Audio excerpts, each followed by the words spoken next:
அனைவருக்குமே வணக்கம்.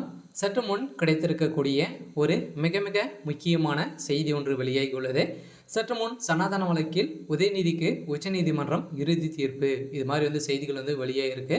ஸோ உச்சநீதிமன்றத்திலே நடந்த சனாதன வழக்கில் பார்த்தீங்கன்னா உதயநிதி ஸ்டாலின் அவர்கள் ஏற்கனவே சிக்கியிருந்தார் இல்லையா? ஸோ அவருக்கு பார்த்தீங்கன்னா வழக்கு பதிவு செய்திருந்து இந்த வழக்கு பதிவு இன்று உச்சநீதிமன்றத்தில் விசாரணைக்கு எடுத்துக்கொண்டப்பட்ட நிலையில் பார்த்தீங்கன்னா உதயநிதி ஸ்டாலின் அவர்கள் சேரக்குன்னு உட்கார வைக்கக்கூடிய அளவுக்கு தான் பார்த்தீங்கன்னா அங்கு உதயநிதி ஸ்டாலின் அவர்கள் இவ்வளோ காலமாக நடத்தியிருக்காங்க. இருந்தாலும் சனாதன வழக்கால் பார்த்தீங்கன்னா தமிழக மக்களிடையவும் இந்தியா முழுவதும் இருக்கக்கூடிய இந்து மக்கள் அனைவரும் இடையவும் பார்த்தீங்கன்னா மத கலவரங்களை ஏற்படுத்திய ஒரு கிரிமினலாக தான் பார்த்தீங்கன்னா பார்க்கப்பட்டு வருகின்ற நிலையில் இப்போ சனாதன வழக்கில் உதயநிதி கதையை ஒட்டுமொத்தமாக முடியக்கூடிய அளவிற்கு தான் இப்போ உச்சநீதிமன்றம் இறுதி தீர்ப்பாக வழங்கியிருக்காங்க.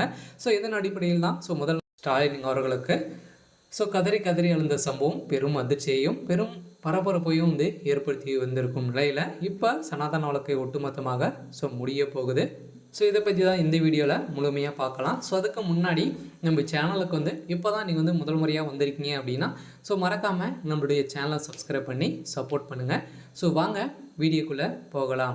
பார்த்தீங்கன்னா ஏற்கனவே சனாதன வழக்கால் உதயநிதி ஸ்டாலின் அவருடைய ஒட்டுமொத்த கதையை முடியக்கூடிய அளவுக்கு தான் ஒரு மிகப்பெரிய பிரச்சனைகளும் நிறைய மாநிலங்களிலும் பார்த்தீங்கன்னா ஒரு மீது வழக்கு பதிவு செய்து அங்கே மத கலவரங்களும் ஏற்படுத்தக்கூடிய அளவிற்கு இவருடைய பேச்சு இருந்துச்சு இல்லையா? ஏற்கனவே பார்த்தீங்கன்னா இந்து மக்களை அனைவருமே ஒழிக்கணும் அப்படின்ற மாதிரி தான் பேசப்பட்டு வருகிற நிலையில் சனாதன வழக்கில் ஏற்கனவே உதயநிதி ஸ்டாலின் அவர்களுக்கு எதிர்ப்புகள் வந்திருக்கும் நிலையில் இந்த வழக்கில் இன்று உச்சநீதிமன்றத்தில் பார்த்தீங்கன்னா தீர்ப்பு வழங்கியிருக்கும் நிலையில் தான் இவருடைய வழக்கில் பார்த்தீங்கன்னா 3 ஆண்டுகள் சிறை தண்டனை வழங்கப்பட்ட சம்பவம் பெரும் அதிர்ச்சியை ஏற்படுத்தியிருக்கு.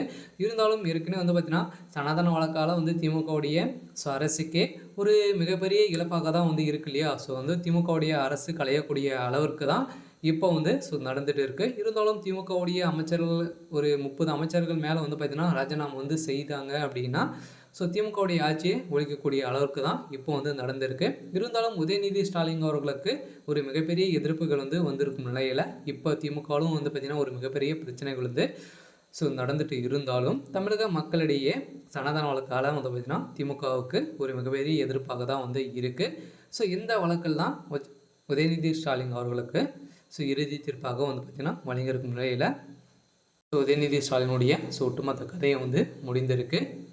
இருந்தாலும் ஏற்கனவே பார்த்தீங்கன்னா ஆந்திர மாநிலத்தினுடைய துணை முதல்வரும் பார்த்தீங்கன்னா நிறைய எதிர்ப்புகள் தெரிவித்து உதயநிதி ஸ்டாலின் அவர்கள் பார்த்தீங்கன்னா சட்டத்துக்கு விரோதமாக பேசி வருகிற நிலையில் இவர் பார்த்தீங்கன்னா இன்னும் கைது செய்யாமல் வைத்திருக்கும் நிலையில் திமுகவுடைய அரசு மீதே வழக்கு பதிவு செய்து இருக்கும் நிலையில் தான் இப்போ உதயநிதி மீது அதிரடியாக இவர் மீது பயந்திருக்கும் வழக்கு ஒட்டுமொத்தமாக கதையை முடிந்திருக்கு. இருந்தாலும் என்ன நடக்க போகுது அப்படின்றத வெயிட் பண்ணி பார்க்கலாம். இது மாதிரி செய்திகளை தெரிஞ்சுக்கணும் அப்படின்னா மறக்காமல் நம்மளுடைய சேனலை சப்ஸ்கிரைப் பண்ணிக்கோங்க. தேங்க்யூ.